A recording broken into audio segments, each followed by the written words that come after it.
This is the Chapter 3 Stigma Podcast. This podcast was created to be there for any individual who feels like they are at a low point in life and are confused, seemingly alone, and helpless in their situation. I am a recovering alcoholic, and I felt this way too, until I sat across the table from another addict who shared his story and made me realize that I was not alone in my struggles.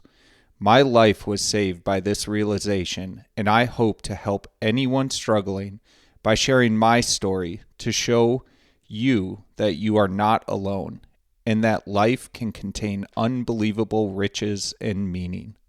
Welcome. I am glad you are here.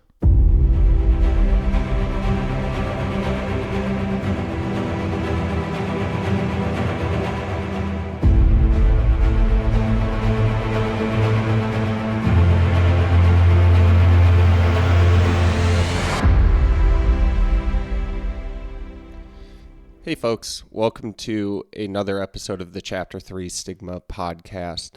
Today's episode is the first of 3 deep dives into the series where we're going to talk about what I call the 3 pillars of recovery and well-being. So ultimately what this short series is going to be about is digging into why I believe we talk about and view mental health in an ineffective manner. So I think there's a general positive trend going on where as a society we're at least talking about and not quite afraid of saying the words mental health, but I think it's broadly ineffective for teaching or showing individuals who might be struggling or living in this suboptimal manner how to get and feel better and really point their lives towards an existence of well-being, satisfaction, and fulfillment. So just as a review, we went over it in the last podcast, but I view the 3 pillars of recovery and well-being as physical fitness, emotional fitness, and spiritual fitness. And today we're going to talk about emotional fitness. And again, this all stems from when I was struggling with alcoholism. I obviously knew that something was suboptimal, and I think you could classify me as, generally speaking, struggling with mental health. I could see that I was acting and reacting to life in ways that I truly didn't enjoy, but I really had no idea what to do to change it. And then in going through the beginning of my journey of recovery and then dealing with the additional suffering and struggles that came along with losing our daughter, I discovered really a different depth and method of thinking about overall wellness. And it really comes back to these fitness pillars. Again, physical, emotional, and spiritual. So to jump into the emotional fitness aspect, it's pretty obvious. During my battle with alcoholism, I was a complete disaster. And then fast forward, not even 8 months, and as we were going through the loss of our daughter, I was somehow able to find gratitude, joy, beauty, and fulfillment in life. And really in the aftermath of losing our daughter, I reflected on this a lot because it didn't make sense to me. Like during these incredibly dark hours of suffering in the hospital, I was in a completely different mindset than I was when I was struggling with alcohol. And really from the outside looking in, like my life was relatively easy and had minimal suffering. So the way I, again, broke it up and started to think in particular about emotional fitness, because I think one of the most important things about each of these pillars, and one of the biggest gaps when it comes to talking about and addressing mental health is you have to have a good way of measuring your current level and your progress. So that's what I think the biggest problem with mental health is like there's no clear definition, and then therefore there's like it's very difficult to get down to like tactical items that you can do to practice and improve. And so in the realm of the emotional fitness pillar, I feel like the simplest and the cleanest way to measure your starting point or baseline of how emotionally fit you are is to answer this question. How often can you name the emotion that you are feeling in the moment? Subsequently, the more specific of a word or emotion that you can use, the better, and the more emotionally fit I believe that you are. So this all started for me when I went into rehab. And in rehab, they give you, like a 2-inch binder with your schedule, a bunch of worksheets. And one of the sheets that was buried in the binder was this wheel of emotions. And I will provide a link in the show notes, and I will also post a picture to the blog. But I honestly thought that this sheet was a joke at first. However, the more sessions that we were going through and the more that I was really getting down and working on myself and reflecting on my past, I found myself going to this wheel of emotions quite often. And what was surprising to me was how quickly my emotional vocabulary expanded just by referencing this chart every once in a while. And it's a really simple and approachable diagram because at the center it has some of the core and more easily identified emotions, and then as you get out further along or further from the center of the wheel, the emotions break out and get more specific. And so as an example, the core inner emotions of the wheel, they read as happy, sad, disgusted, angry, fearful, bad, surprised.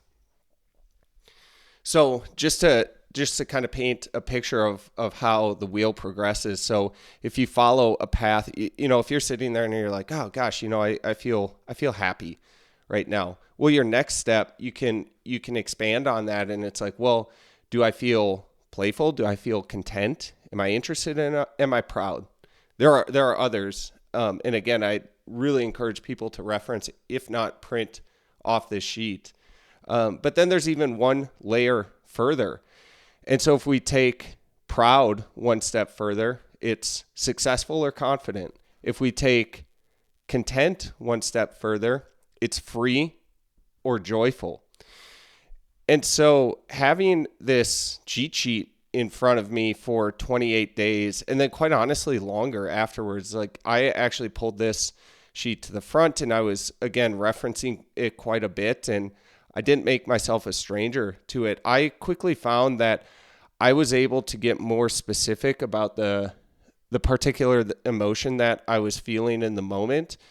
And what that helped me do is identify, first of all, what it was that likely triggered that emotion, but then more importantly, like what that emotion is doing in terms of driving my thought pattern and then behaviors. So what I had been doing when I was struggling with alcoholism and when I was going through my cycles of drinking and then white knuckle sobriety, I was allowing these underlying emotions to control my thought patterns and then my actions. And I had no way of identifying them because, quite frankly, my emotional vocabulary was basically happy, sad, angry. I would really say like that is really all I could name.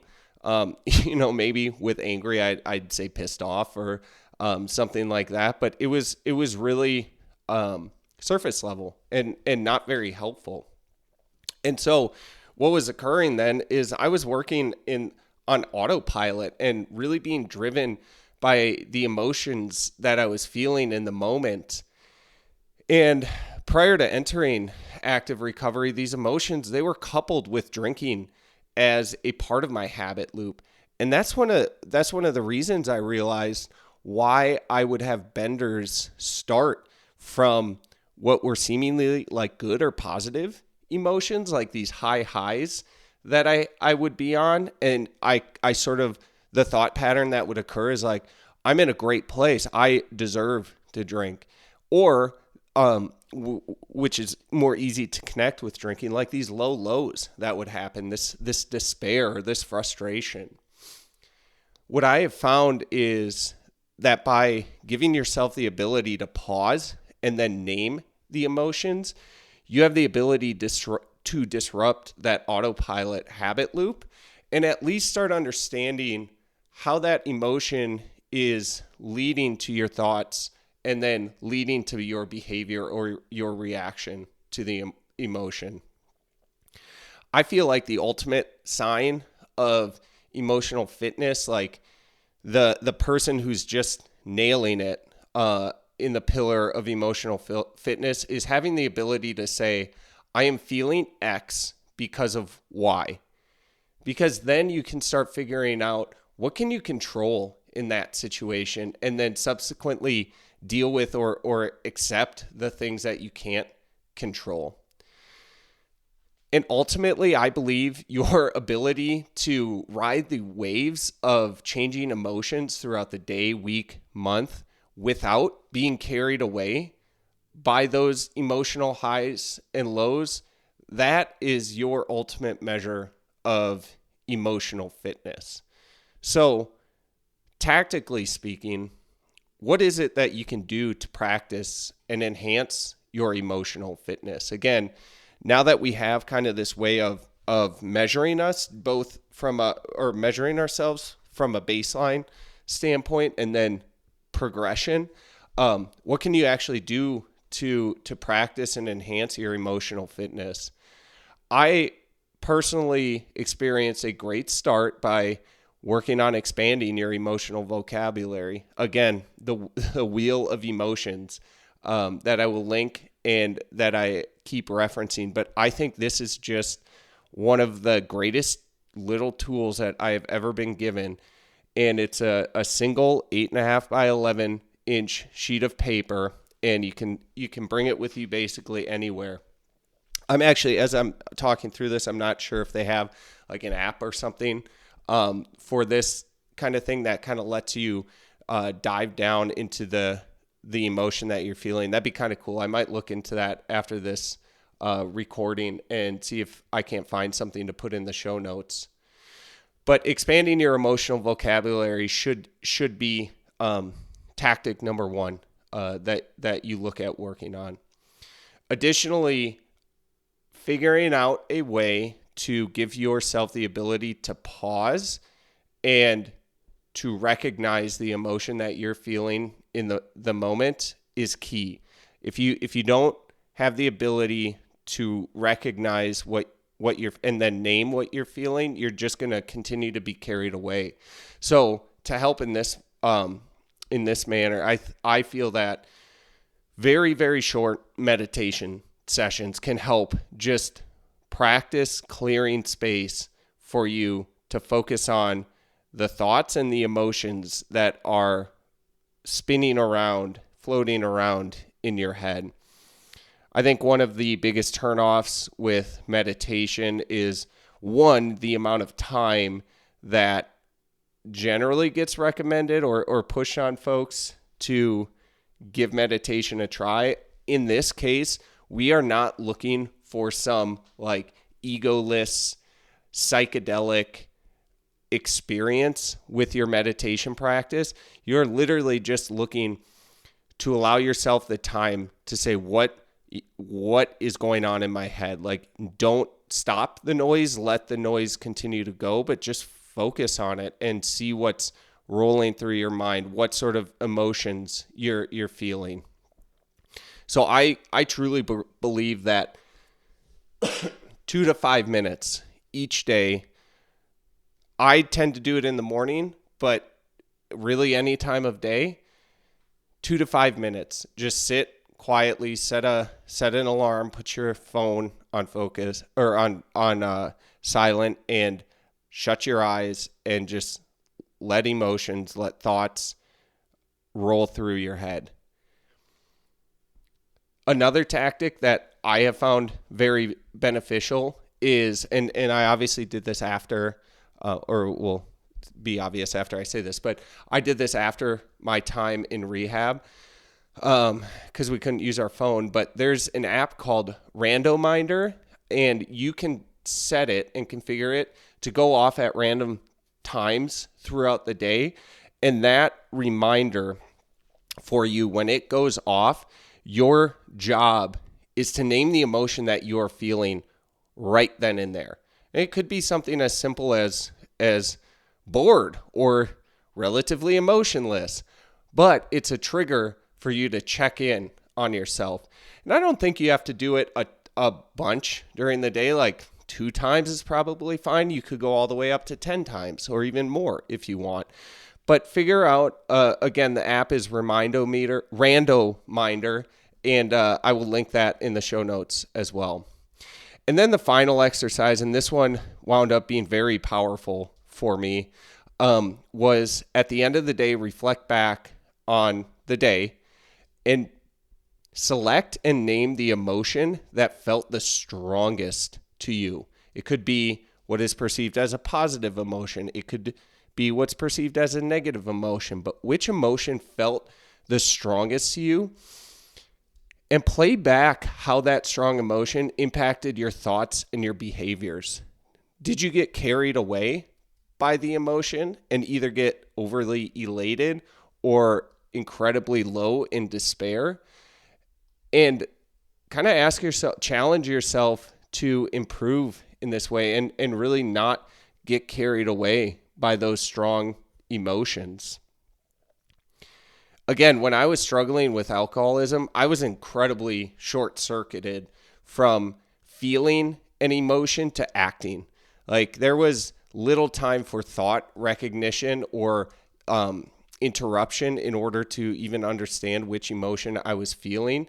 It was basically this incredibly fast habit loop from some trigger, feeling an emotion, and boom, going to acting. And again, while I was in the fight with alcoholism before entering active recovery, so many of those actions were drinking related for me. And then I think the final thing to remember as it pertains to emotional fitness is be forgiving of yourself. Generally speaking, you have no control over the emotions that you will feel. Losing Lucy has really taught me this in a big way. I have been going along my day completely, fine, stable, generally feeling content, and all of a sudden there's something out in the world that just triggers this overwhelming emotion of sadness or grief. And again, you can't be hard on yourself for having that emotion hit you, but what you need to do as you progress along your practice and betterment of the emotional fitness journey is to not let that emotion control you and lead to behaviors and actions. So again, this 3-part series, we will be covering the fitness and well-being pillars: physical, emotional, and spiritual fitness. It is at its core the key to staying on the road to active recovery. But even further, the more I live in this space, the more I'm convinced it is just the key to overall well-being and leading and living a fully fulfilled and satisfying life. So that's all I've got for you this week. Love to you all. If you enjoyed this podcast, share it with others or give us a rating on your channel of choice. My hope is that my story can help others in their struggles with addiction or any other aspects of life that they feel could be bettered. You can follow us on social media at Chapter 3 Stigma on Instagram and YouTube. I cannot solve your problems for you, but I can listen. If you want to reach out with a message through one of those channels, I will respond and let you know that you are not alone. All the best, you are loved, and life is worth every struggle and bit of suffering you have to endure. Until next time,